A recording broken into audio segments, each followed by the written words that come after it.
I've been driving my bike for a couple of years without fenders, and I've decided to install them today. And in fact, all winter I've had this nasty piece of cardboard on this back piece to work as a makeshift fender, and the Rad instructions tell you that you need to take the wheels off to do this. I have no intention of taking the wheels off. You really don't want to have to take this tire off because of redoing the chain. The whole works of the chain and the brake and everything makes it really difficult. There are 3 points of contact, one here, and one down here. And it's obviously a ton easier if the wheel is off. The problem is putting the wheel back on is a stinking nightmare. Now, the first thing you want to do is let all the air out of the tires. Therefore, you can reach these screws easier and never have to take the wheel off. You'll have room at these contact points, see, in order to screw down each screws. So now that it's flat, we're going to go ahead and just wrap the fender on the tire and roll it around until it's in place. I'm going to do the middle one first. See, I'm squishing down this tire so I can get my fingers in there. Okay, I just started it and I'm screwing it in as far as I can with my fingers. I'll have to get the Allen wrench in there in a minute. I don't want it so tight that I can't move the slot. See, it's a slot, not a hole.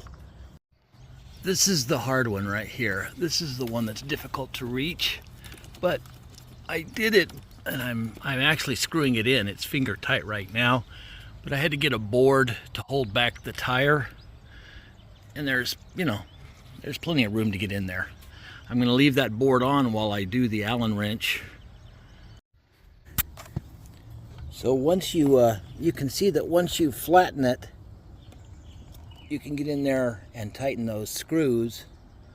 You can see that those screws are easily tightened once you flatten the tire, and I was able to reach all 3 of those with a little bit of difficulty on this last one. That's why I used the stick. Now they sent along this screw to connect up here, but you can see the advanced light. So these clips right here on the fender will just simply come behind this nut. We don't really need to take the front tire off either. I'm going to go ahead and tighten down these screws here. This front fender is actually fairly easy.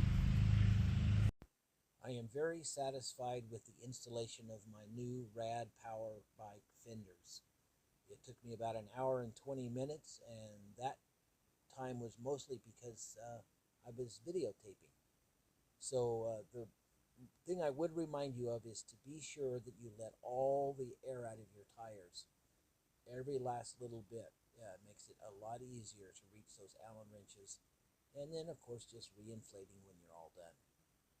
If this has been helpful, please like my video and subscribe if you enjoy more Rad Power Bike information.